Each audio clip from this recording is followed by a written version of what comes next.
Сәлеметсіздер ме, құрметті оқырман? Менің арнама қош келдіңіздер. Бүгінгі баяндайтын әңгіменің аты «Алданған қыз». Жақсы тыңдалым болсын. Жасым 30-ға таяп қалды. Осыдан 3 жыл алдын өмірімде оңбай қателестім. Бұл оқиғам басқа қыздарға ой саларлық сабақ болса екен деймін. Өзім мектепті орташа бағамен бітіріп, оқуға түсе алмай, бір кафеге ыдыс жуушы болып жұмысқа тұрдым. Ақылы оқуға отбасылық жағдайымыз жоқ. Әкем 5 жасымда көлік апатынан қаза болып, анам жалғыз өзі 3 баланы күн-түн демей жұмыс істеп өсірді. Мектепте мінезім өте тұйық болатын. Қасымдағы қыздарға қызығып қарайтынмын. Себебі киімдері жап-жаңа, сөмкелері әдемі. Менде қажетсізген киім болды дейсіз. Әркім киіп тастаған киімдерін әкеліп береді. Соны жуып киеміз. Осылай балалық шағым жоқшылықта өтті. Жұмысқа жарап, анама көмектесетініме қатты қуандым. Үйдің үлкені болғасын, інім мен сіңліме үлгі болуым да керек. Қалайда осы 2 бауырымды оқытамын деген мақсатым болды. 2 жыл сол кафеде ыдыс жуыппын. Еш жұмыстан шаршадым демедім. Кафенің қыр-сырын толықтай үйреніп алдым. Бастық Әли апай өте тамаша жан. Менің жағдайымды біледі. Қолынан келгенше көмегін аямады. Бір күні өзі көмектесіп, кішігірім асхана ашып беріп, енді осы жұмысты қолға алып өз бизнесіңді баста дегенде, менің армандарым жайлап орындала бастады. Бар ынтаммен жұмысты жүргізіп жүріп, асхана кафе болды. Әне-міне дегенше 5 жылда кафені үлкен тойханаға айналдырып, табысы молайды. Сіңілім жоғары оқуын бітіріп, інім де студент атанды. 2 бауырымның өз орындарын таба бастағаны қуантарлық еді. Анам бұрынғыдай жұмыс істемейді. Үйде тәттілер пісіріп, өзіне бизнес ашып алған. Қатарластарым балалы шағалы болып жатырғанда ойланбаппын ғой, өзіме уақыт бөлмеген екенмін. Сөз айтқан жігіттер болмады емес, болды. Бірақ анам мен бауырларымның жағдайын жасап алайын деп жүргенімде 26 жасқа келіп қалғанымды білмеген екенмін. Енді жан-жағыма қарай бастадым. Телефоным қымбат телефон болса да, әлеуметтік желілерге қызықпаймын. Бірде басқалар сияқты әлеуметтік желіге кіріп көрейінші дедім. Әлі есімде, сол күні топта бір жігіттің посттары қайта-қайта шыға басады. Посттары өте мағыналы, тәрбиесі бар болғасын, пікір жазып, лүпіл басып кетем. Бір күні кешке сол жігіттен достыққа өтініш келгенде, өзімше риза болғанымдай. Достыққа қабылдап, екеуміздің арамызда диалог пайда болды. Таңертең қайырлы таңмен басталып, түнде қайырлы түнмен қимай қоштасамыз. Бойымдағы өзгерісті өзімнен басқаның барлығы байқап, сен ғашық болып қалғансың ба, дейтінді шығарды. Иә, мен ғашық болдым. Ол жазбаса, хабарласпаса, алаңдап оны қызғанатынды шығардым. Оның жаным деген сөзін естігенімде, тұла бойым шымырлап, денем бір ысып, бір суып, жүрегім тулап кететін. Осылай жүргенімізде 4 ай болғанда, телефон арқылы қызым болшы деп ұсыныс жасап, мені бақытқа бөледі. Енді ол менің адамым дегенге сендім. Күніге әдемі сөздерін қаша боратып, арасында өлеңде жазып жіберіп, мені өзіне жіпсіз байлап тастады. Қыстың соңғы күндерінде бұлай телефонмен сөйлесіп, онлайн сезімдерімізді айтып жүргеніміз болмас, кездесіп, бір-бірімізді көзбе-көз көрейікші деген сөздерінен есімнен танып қала жаздадым-ау. Егер бұлай боларын білсем, кездеспес едім, әттең. Кездесетін күнді асыға күтіп, әйтеуір сол күн келді, өз-өзімнен сөйлеп қоям. Мені сырттай бақылап жүрген анам мен үшін алаңдай берді. Қызым, ертең опық жеп өкініп қалма, байқа, деді. Анамның ақылын тыңдағым келмей, менің бақытты болғанымды қаламайды. Тек менің табыс тапқаным керек деген ойымнан қайтпадым. Мен күткен күн, кездесетін уақыт жақындап қалды. Жаз айының жайма-шуақ күні. Үстіме қызыл көйлегімді киіп, барынша сәнденіп алғамын. Кездесетін орында ауылдың қарапайым баласы тұрғанда көңілім жайланғандай болды. Екеуміз тамақ ішіп, көзбе-көз танысып, мені өзіне ғашық қылған жігітті ханзададай көрдім. Ол сөзге шешен, сөзшең еді. Әр сөзі мен үшін кереметтей көрініп, оның пәтеріме барайық дегеніне жоқ демей келісе кеттім. Пәтеріне апарғанда арымның тапталарын білмедім ғой. Ол мені сүйеді деген ойымнан арыла алмадым. Пәктігімнен айырылып қалған маған енді сол жігіт не айтса да көне беретін болдым. Біраз күнге жоғалып кететін де шығарды. Тіпті ештеңе деместен қара тізімге салып тастайтын. Арада 3-4 күн өткеннен кейін дым болмағандай қайта қара тізімнен шығарып кездесуге шақырады.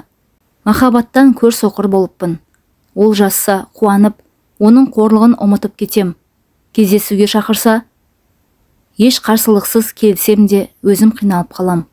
Кездесуіміз оның жалдаған пәтерінде өтетін. Бір түн қасында болам. Айтқанын жасамасам қол көтеретін. Бұрынғы сыпайы жігітімнің орнын басқа адам ауыстырып тастағандай. Бар өтірігі карантин біткенде ашылды. Елімізде індет жүріп, карантин басталғанда менің де бизнесіме кері әсерін тигізе кетті. Тойханалар жабылып, шығын көбейіп, құлдырау басталды. Ал жігітім болса ауылына кетем деп кетпей қалды. 2-3 күннен кейін звондап WhatsApp-тан жазып тұрады. Сондағысы пәтерінде, тамағында менің мойныма жүктеп берді де өзі басқа қыздармен ойын сауық құрумен әуре болды. Қашанғыштаймын, бір күні пәтер ақыны төлейтін уақыт болды. Ақшасын қашан жібересің дегенде айғай шығарып, мен саған міндетті емеспін, өзің тауып төле. Жатып ше жалқаусың дедім де телефонымды өшіріп тастадым. Ол қайта-қайта хабарласа да естімеген адамдай жүре бердім. Бар ойым ол өзінің әрекетін дұрыс емес екенін біліп, менен кешірім сұрағысы келген болар деуім.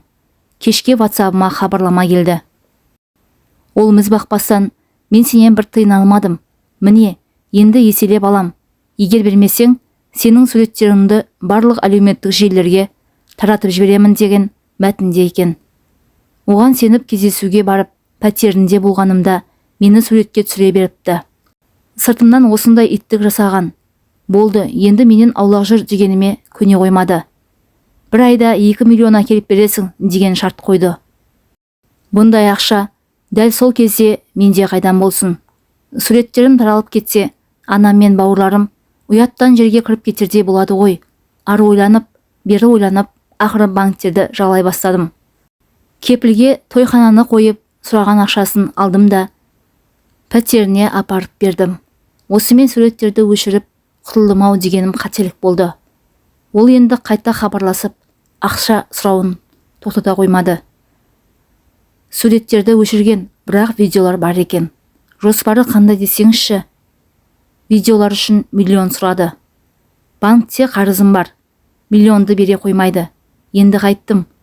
Қалай видеоларды өшіртем деп басым қатып жүргенімде сұрағаным алдымнан іздемей-ақ табылар деген сөзмен сияқты ақмақтарға айтылған ау шамасы. Басым қатып жүргенде бір танысым хабарласа кетті. Не хабар, жұмысың қалай деп асты үстіме түсіп бәйек болды. Мен де ішімдегіні ақтарып ақша керек екенін айттым. Қайдан ғана сол адамға ақша керек еді деп сұрадым екен. Танысыма керегі де осы сөзім екен. Ол танысым бар, шешіп берем деді. Ертең орталыққа кел дегенде мәселем шешімін тапты деп қуанып кеттім. Ертесіне орталыққа барып, сол танысымды тағатсыздана күтіп тұрмын. Көп күттірмей өзі де келді. Келді де 2 жерден 600 мыңнан миллионды бөліп алып берем. Үстіндегі 100 мыңнан 200 мыңды көмектескен адамға беру керек. Ол кісі 3 жылда төлейтіндей график жасап береді. Ай сайын төлеп құтыласың деп мені сендіріп әлек. Мен де сол ақшаға мұқтаж болғанымнан бас тартпай келісіп, ақшаны ала қойдым. Өмірімде бұлай өкінемін деп ойламаған едім. Жігітті шақырып ақшаны қолынан санап бердім де, видеоларды өшіртіп тастап, үйіме өкіріп жылап қайттым. Үйге келіп телефон нөмірімді ауыстырып, әлеуметтік желіні өшіріп, енді жұмыс істеп, қарыздарымнан құтылуды ойладым. Жұмыс істеп жүріп, өзімнен өзгерістерді байқай бастадым. Майдың иісі шықса, жүрегім көтеріліп лоқсемін. Біресе бір тамаққа аңсарым ауып, соны жегім келіп, солай жүргенімде кенеттен анам: «Қызым, осы сен бірдеңе бүліргеннен саусың ба? Сені бақылап жүрмін. Сенің аяғың ауыр сияқты. Оң босағада отырып, некесіз бала туып алам деп ойласаң, онда есік ашық. Қазірден көзіңді жоғалт», деді. Анамның мына сөздерінен кейін өзімді қоярға жер таппай кеттім. Уақыт өткізбей тест алып тексерсем, шынында да анам байқағандай аяғым ауыр екен. Енді қайттым. Жігітіме айта алмаймын. Ол о бастан мені сүймеген. Менің ақшама қызығып, мені қарызға батырып кетті. Мінезім сол сәттен бастап тұйықталып, мүлдем басқа адамға айналдым. Ана деген баласы үшін отқа да, суға да түсуге дайын жан ғой. Менің қиналғанымды көрген анашым баланың әкесін сұрастырып, екеумізді қосқысы келді. Қалай айтам, ол мені пайдаланып кетті деп өтірік айтуыма тура келді. Ол қайтыс болып кетті, дедім. Анам біраз қиналып, баланың кінәсі жоқ, дүниеге келсін, өзім қараймын деп қолдау көрсетті. Аз да болса өзіме келіп, жұмысыма қайта араластым. Ай сайын төлейтін ақшаны тауып, төлем жасап, енді келесі айға ақшаны тауып қоям дегенімше болмады. Тыныштығымызды анамның телефонында келген қоңырау бұзды. Анам телефонның ар жағында сөйлеп тұрған қызды мұқият тыңдап отырды да, түрі сұсанып кетіп, маған сұраулы көзбен қарап неге, деді. Не дерімді білмей отырған орнынан тұра алмадым. Анам хабарласқан қыз жылдам ақша беру агенттігінен екен. Маған ақша алдырғанша ай сайын төлеп отырасың деп алдап алдырған болып шықты. Бөлімшелеріне бардым да, 1 миллион теңгенің үстемесі де қомақты болып шықты. 2 миллион қарызым ол қалды төленбей. Тойхана кепілде тұрғасын, оны сата алмадым. Болмағасын кепілде тұрған тойханамды несием төленбегесін сот арқылы менен тартып алды. Бар былығым әшкере болды. Жас болсам мейлі, алданып қалдым дейтін. Жасым 30-ға таянғанда мынадай сұмдықты басымнан кешірем дедім бе? Анам бауырым үйленсе керек деп жинап жүрген ақшасын беріп, әупірімдеп жүріп, жылдам ақшаның қарызын құтылып, бір уф дедім ай. Туған туыстарға қарауға бет жоқ. Күйзелісте жүргенімде құрсағыма біткен балам түсіп қалды. Әкесінен оңбай алдансам да, баламнан айырылып қалғаныма қатты қиналдым. Біраз уақыт ем алып, ауруханада жаттым. Еркек атаулыға сенбейтінде болдым. Өзіме келіп жұмыс істей бастадым. Оқымағанмын, дипломым жоқ. Тек жалдамалы жұмыстар істеп жүрдім. Қазір жағдайым біршама жақсарып қалды.